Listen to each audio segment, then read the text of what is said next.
Hello friends, कैसे हैं आप लोग। आज की इस वीडियो में हम ये बहुत ही प्यारा सा क्रॉस बॉडी बैग बनाएंगे। इसे बनाना बहुत ही इजी है और बहुत ही सिंपल सा और डिफरेंट ये क्रॉस बॉडी बैग का डिज़ाइन है और इसे बनाने में ज़्यादा कपड़ा भी नहीं लगता है। अगर आप बिगिनर हैं तो भी आप बहुत ही आसानी से ये क्रॉस बॉडी बैग बनाकर रेडी कर सकते हैं और आप इसे डेली यूज़ या पार्टी वेयर किसी भी तरह से यूज़ कर सकते हैं। ये क्रॉस बॉडी बैग मैंने साड़ी के ब्लाउज पीस में से बचे हुए कपड़े से बनाया है।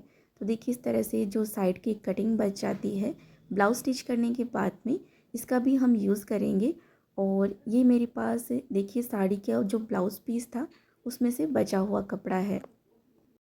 मैंने पहले भी ब्लाउज़ पीस में से बचे हुए कपड़े से क्रॉस बॉडी बैग बनाया था, तो उस पर मुझे कमेंट आया था कि इतना कपड़ा बचता नहीं है। लेकिन आप देख सकते हैं ये ज़्यादा कपड़ा नहीं है और इसी में से हम ये बैग बनाकर रेडी करेंगे। तो देखिए, बैग बनाने के लिए मैंने यहाँ पर 2 रबर शीट कट करके रखी हैं। इस तरह की रबर शीट आपको मार्केट में आसानी से मिल जाएंगी। रबर शीट की चौड़ाई मैंने 21 सेंटीमीटर और लंबाई मैंने 30 सेंटीमीटर रखी है। सेम साइज़ की मैंने यहाँ पर 2 रबर शीट कट करी हैं। अब इसे कपड़े के ऊपर रख कर हम इसे कट कर लेंगे। तो यहाँ पर हमारे पास में कपड़ा ज़्यादा नहीं है, तो इसे कट करते समय आप पहले अच्छी तरह से मेज़रमेंट ले लें, चेक कर लें। गलत कट नहीं करें क्योंकि कपड़ा कम है, तो अगर आप गलत कट कर लेंगे तो कपड़ा कम पड़ जाएगा। तो देखिए, मैंने यहाँ पर 2 पीस कट कर लिए हैं। और अस्तर के लिए देखिए, मैंने यहाँ पर ये भी ब्लाउज़ पीस में से बचा हुआ कपड़ा ही है जो मैंने यूज़ किया है। इसके ऊपर ये रबर शीट का पीस रखना है और उसके ऊपर हमें, जैसे कि हम बैग बना रहे हैं, वो ब्लाउज़ पीस का कपड़ा रखना है। तो यहाँ पर मैंने अस्तर वाला कपड़ा और ब्लाउज़ वाला कपड़ा रबर शीट से चारों तरफ से लगभग आधा आधा इंच एक्स्ट्रा रखा है, क्योंकि हम इसके ऊपर सिलाई लगाकर इसकी सीट क्विल्ट करेंगे। तो रबर शीट से थोड़ा एक्स्ट्रा ही कपड़ा रखें, क्योंकि कई बार क्या होता है, सिलाई लगाते समय कपड़ा थोड़ा इधर उधर हो जाता है, तो वो सेट हो जाता है। अब इसे हम पिनअप कर लेते हैं और जो दूसरा पीस है इसको भी बिल्कुल इसी तरह से पिनअप कर लेना है। वैसे ज़रूरी नहीं है कि आप ये बैग ब्लाउज़ पीस में से बचे हुए कपड़े से ही बनाएं। किसी भी तरह के कपड़े से आप ये बैग बनाकर रेडी कर सकते हैं। लेकिन मैं आपको यहाँ पर बहुत ही कम कपड़े में किस तरह से कट करके ये बैग बना सकते हैं वो आपको बता रही हूँ। तो देखिए, मैंने इसे पिनअप कर लिया है और इसके ऊपर मैं सीधी लाइनें बना रही हूँ। इन्हीं लाइनों के ऊपर से हम इसके ऊपर सिलाई लगाएंगे। तो मेरे स्केल की जितनी चौड़ाई है उतनी चौड़ाई में मैंने यहाँ पर ये लाइनें बना ली हैं। इन्हीं लाइनों के ऊपर से हम सिलाई लगा लेंगे। तो पहले अगर आप लाइनें ड्रॉ कर लेंगे तो बिल्कुल सीधी और फिनिशिंग के साथ में सिलाई लगेगी। सिलाई लगाने के बाद में चारों तरफ से जितना भी एक्स्ट्रा कपड़ा होगा उसे हम बराबर से कट कर लेंगे। तो रबर शीट की हमने जो साइज़ रखी थी उसी साइज़ की हमें ये शीट बनाकर रेडी करनी है। तो देखिए, सिलाई लगा ली है और चारों तरफ से जितना भी एक्स्ट्रा कपड़ा था उसे बराबर से कट कर लिया है। इसी तरह से जो दूसरी शीट थी उसके ऊपर भी सिलाई लगाकर मैंने चारों तरफ से एक्स्ट्रा कपड़े को कट कर दिया है। अब इन दोनों शीट को तो हम साइड में रख देते हैं और अब हम बैग के लिए फ्लैप बनाएंगे। तो यहाँ पर मेरे पास कपड़े में जो बॉर्डर था उसी से मैं ये फ्लैप बनाकर रेडी कर रही हूँ। मैंने यहाँ पर एक पेपर पेस्टिंग का पीस कट करके रखा है, जिसकी चौड़ाई मैंने 11 सेंटीमीटर और लंबाई मैंने 42 सेंटीमीटर रखी है। इसे हम प्रेस करके कपड़े के ऊपर चिपका लेंगे। जो चिकना साइड होगा उसे हम कपड़े की तरफ करके रखेंगे और इसके ऊपर आयरन कर लेंगे। देखिए, मैंने इसे कपड़े के ऊपर पेस्ट कर लिया है। अब साइड से जितना भी एक्स्ट्रा कपड़ा है उसे बराबर से कट कर लेते हैं। एक्स्ट्रा कपड़े को कट करने के बाद में हम इसे लंबाई की तरफ से सेंटर से फोल्ड करेंगे और कट करके हम इसके बराबर के 2 पीस बना लेते हैं। अब इसके 2 कॉर्नर जो हैं वो हम थोड़ा गोलाई में कट करेंगे। तो मैंने यहाँ पर एक ग्लास लिया है जिसका डायामीटर जो है वो 3 इंच है। इसको देखिए, इस तरह से कॉर्नर पर रख कर कॉर्नर को हम इस तरह से गोलाई में पहले मार्किंग कर लेंगे और फिर उसके बाद में इसे कट कर लेंगे। तो ये मैंने कॉर्नर कट कर लिए हैं। अब देखिए, दोनों पीस को इस तरह से रखना है, सीधा साइड एक दूसरे की तरफ करते हुए, और यहाँ से हम इसके ऊपर सिलाई लगाएंगे। तो एक पैर का मार्जिन जितना कपड़ा सिलाई में दबाते हुए हम इसके ऊपर सिलाई लगा लेते हैं।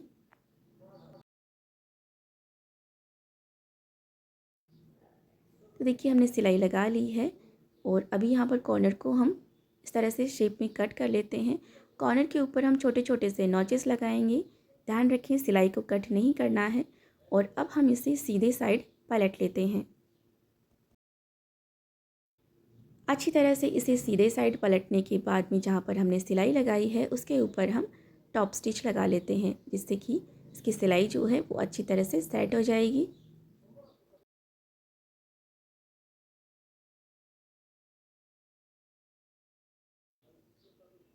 तो ये मैंने टॉप स्टिच भी लगा ली है। अब फ्लैप को भी हम साइड में रख देते हैं और यहाँ पर बैक के लिए स्ट्रैप बनाने के लिए मैंने यहाँ पर एक पीस रेडी करा है। तो इसकी चौड़ाई जो है वो लगभग 2.25 इंच है और लंबाई है वो 46 इंच रखी है। ज़्यादा कपड़ा मेरे पास यहाँ पर बचा नहीं था, तो मैंने जोड़ लगाकर ये स्ट्रैप रेडी करी है। और देखिए यहाँ पर मैंने रबर शीट का एक पीस कट करा है, जिसकी चौड़ाई जो है वो 1 इंच है और लंबाई जो है वो 46 इंच है। वैसे मुझे यहाँ पर स्ट्रैप बनाने के लिए ब्लाउज़ पीस के कपड़े में से 4 इंची छोटी कपड़े की पट्टी चाहिए थी, लेकिन यहाँ पर कपड़ा कम था, तो मैंने यहाँ पर मैचिंग का एक और ब्लाउज़ में से बचा हुआ कपड़ा लिया है। उसकी मैंने यहाँ पर एक पीस कट करा है। इसकी लंबाई भी मैंने 46 इंच रखी है। कपड़ा थोड़ा पतला था, तो मैंने इसे 2 इंच चौड़ाई में कट करा है और इसको इस तरह से फ़ोल्ड करके मैं रबर शीट के ऊपर रख कर इसके ऊपर सिलाई लगा रही हूँ। बिल्कुल सेंटर में सिलाई लगा लेनी है। यहाँ पर मैंने जो ब्लाउज़ पीस का कपड़ा यूज़ करा है ना, वो थोड़ा पतला था, उसमें से रबर शीट दिखाई दे रही थी सिंगल लेयर से, इसलिए मैंने इसे डबल करके और फिर इसके ऊपर स्टिच कर रही हूँ। अगर आपके पास में जो कपड़ा है वो थोड़ा मोटा हो और उसमें से रबर शीट दिखाई ना दे, तो आप सिंगल लेयर भी कट कर सकते हैं। बस 1 इंच चौड़ा कपड़ा कट करें, लंबाई 46 इंच रखें और उसे रबर शीट के ऊपर इस तरह से रख कर बिल्कुल सेंटर में इसके ऊपर सिलाई लगा कर इसे अटैच कर लें। तो ये मैंने इसके ऊपर बिल्कुल सेंटर में सिलाई लगा ली है। अब देखिए साइड में जितना भी एक्स्ट्रा कपड़ा होगा ना, उसे हम रबर शीट के बराबर से कट कर लेंगे। तो आपके पास भी अगर ज़्यादा कपड़ा ना बचे ब्लाउज़ पीस में से और बैक की स्ट्रैप बनाने के लिए कपड़ा ना बचे, तो आप इस तरह से ये डिज़ाइन बनाकर रेडी कर सकते हैं। दिखने में भी अच्छी लगती है और कम कपड़े में ही बनकर रेडी हो जाती है। अभी देखिए हमारा ये जो ब्लाउज़ पीस वाला कपड़ा है ना, इसको हमें इसके ऊपर ऐसे रखना है और दोनों साइड से इस तरह से फ़ोल्ड करके इसके ऊपर सिलाई लगा लेनी है। दूसरे साइड से भी बिल्कुल इसी तरह से फ़ोल्ड करके इसके ऊपर हम सिलाई लगा लेंगे।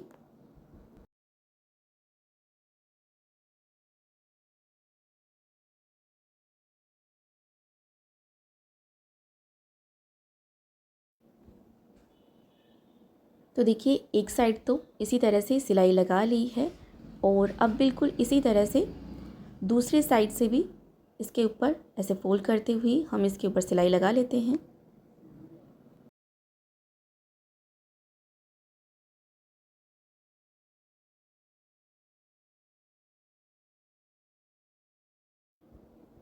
तो ये मैंने इसके ऊपर दोनों साइड से सिलाई लगा ली है और रेडी होने के बाद में आप देख सकते हैं ये दिखने में और भी अच्छी लग रही है। तो इस तरह से आप भी बैग के लिए स्ट्रैप बनाकर रेडी कर सकते हैं। तो हमारी स्ट्रैप तो रेडी हो गई है, इसे भी हम साइड में रख देते हैं। अभी हमने पहले जो शीट रेडी करके रखी थी, इसमें देखिए यहाँ से कॉर्नर के ऊपर हम 2 सेंटीमीटर पर निशान लगाएंगे। दूसरे साइड से भी इसी तरह से 2 सेंटीमीटर पर निशान लगाकर एक बॉक्स जैसी शेप बनाएंगे और इस साइड भी 2 बाई 2 सेंटीमीटर पर निशान लगाते हुए बॉक्स जैसी शेप बना लेते हैं। और हमने यहाँ पर जो मार्किंग करी है, इसी से हम इसे कट कर लेते हैं। तो यहाँ पर हम जो कट लगा रहे हैं उसे आप ध्यान से देखिएगा कि सीट पर हम किस साइड से मार्किंग करके ये कट लगा रहे हैं। कट लगाने में गलती ना करें। और यहाँ पर देखिए जो दूसरा शीट था उसको भी बिल्कुल बराबर से इसी तरह से कट कर लिया है। अब देखिए यहाँ से हम इसके ऊपर 6 सेंटीमीटर पर निशान लगाएंगे। दूसरी साइड से भी इसके ऊपर 6 सेंटीमीटर पर निशान लगाएंगे और हमने जो स्ट्रैप रेडी करी है इसे इसके ऊपर इस तरह से सेट करके रखना है मार्किंग के ऊपर बराबर से। और यहाँ पर इसके ऊपर हम सिलाई लगाकर इसे अटैच कर लेते हैं।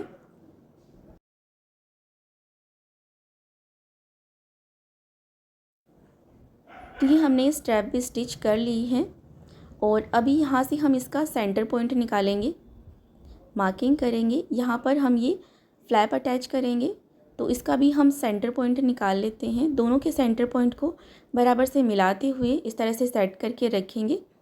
यहाँ से हम इसे पिनअप कर लेंगे और इसके ऊपर यहाँ से सिलाई लगाकर इसे अटैच कर लेते हैं। तो ये मैंने फ्लैप भी जो है इसके साथ में स्टिच कर लिया है और मैंने यहाँ पर अस्तर के लिए 2 पीस कट करके रखे हैं। इसकी चौड़ाई मैंने 21 सेंटीमीटर और लंबाई मैंने 30 सेंटीमीटर रखी है। कॉर्नर भी मैंने बिल्कुल उसी तरह से 2 बाई 2 सेंटीमीटर में कट कर लिए हैं। अभी अस्तर वाले पीस को हम इसके ऊपर बराबर से रखेंगे। 2 पीस मैंने यहाँ पर कट करे हैं अस्तर के लिए सेम साइज़ के। बराबर से रखने के बाद में हम यहाँ से इसके ऊपर सिलाई लगा लेते हैं।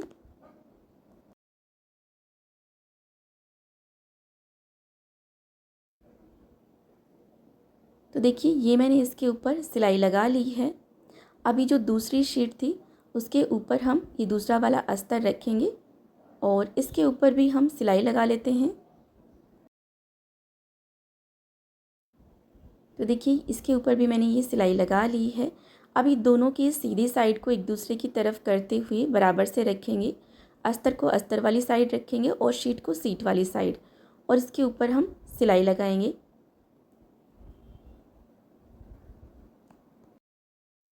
और यहाँ पर ये जो स्ट्रैप है इसे भी हम अंदर की तरफ इस तरह से दबा कर रखेंगे और इसके ऊपर एक पैर का मार्जिन जितना कपड़ा सिलाई में दबाते हुए हम सिलाई लगा लेते हैं। यहाँ पर मैंने थोड़ा सा पार्ट जो है वो ओपन रखा है अस्तर वाले पीस के ऊपर, जिससे कि हम बैक को यहाँ से सीधे साइड पलट लेंगे। तो यहाँ पर मैंने सिलाई नहीं लगाई है। इस साइड से भी हम इसके ऊपर सिलाई लगा लेते हैं।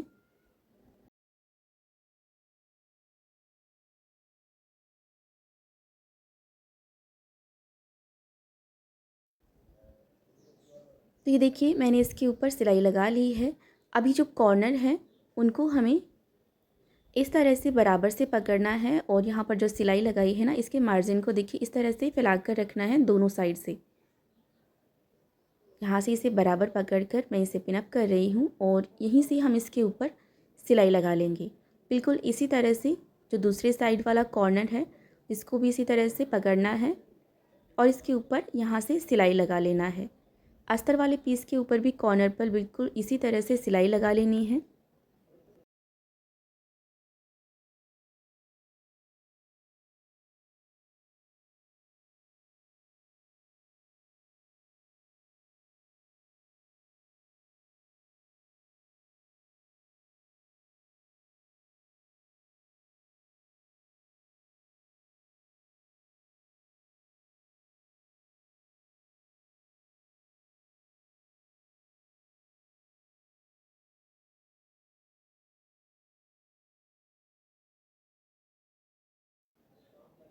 तो देखिए मैंने यहाँ पर चारों कॉर्नर के ऊपर ये सिलाई लगा ली है और यहाँ पर जो हमने थोड़ा सा पार्ट ओपन रखा था इस पर हमने सिलाई नहीं लगाई थी, यहाँ से हम इसे सीधे साइड पलट लेते हैं।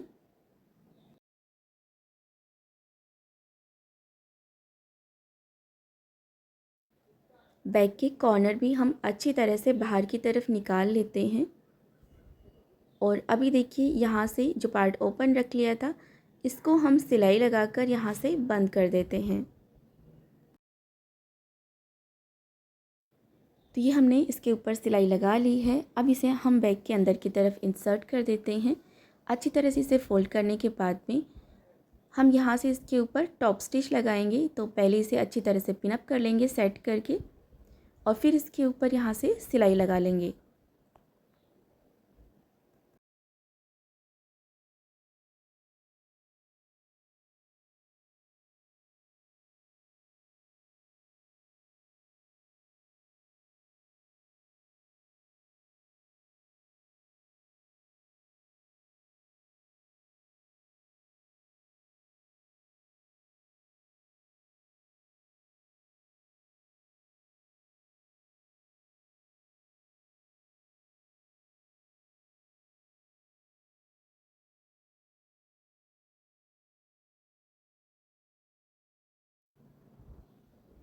तो ये मैंने इसके ऊपर टॉप स्टिच भी लगा ली है।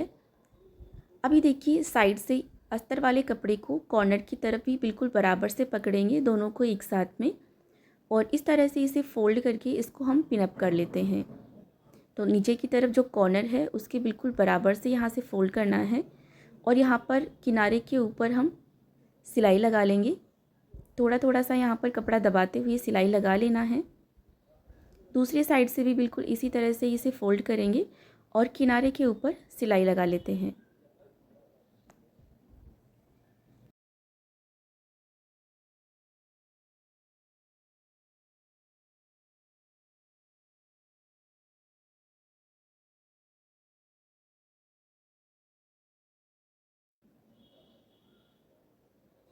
तो देखिए एक साइड सिलाई लगा ली है, बिल्कुल इसी तरह से दूसरी साइड भी लगा लेंगे।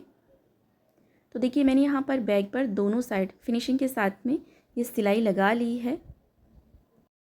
अभी हम बैग के फ्लैप के ऊपर स्नैप बटन अटैच करेंगे, तो इसके लिए हम पहले मार्किंग कर लेते हैं। बराबर से इसका सेंटर पॉइंट निकालेंगे और इसी तरह से बैग के ऊपर भी इसे बराबर से रखेंगे और यहाँ पर मार्किंग कर लेते हैं। अभी हम इसके ऊपर ये स्नैप बटन अटैच कर लेते हैं। ये स्नैप बटन टूल किट मैंने ऑनलाइन मंगवाया था। अगर आप भी इसे ऑनलाइन बाई करना चाहते हैं तो वीडियो की डिस्क्रिप्शन बॉक्स में मैं लिंक दे दूँगी बाई के लिए। आप उस पर क्लिक करके इसे आसानी से बाई कर सकते हैं। इसे बहुत ही आसानी से और फिनिशिंग के साथ में फटाफट से ये स्नैप बटन अटैच हो जाते हैं।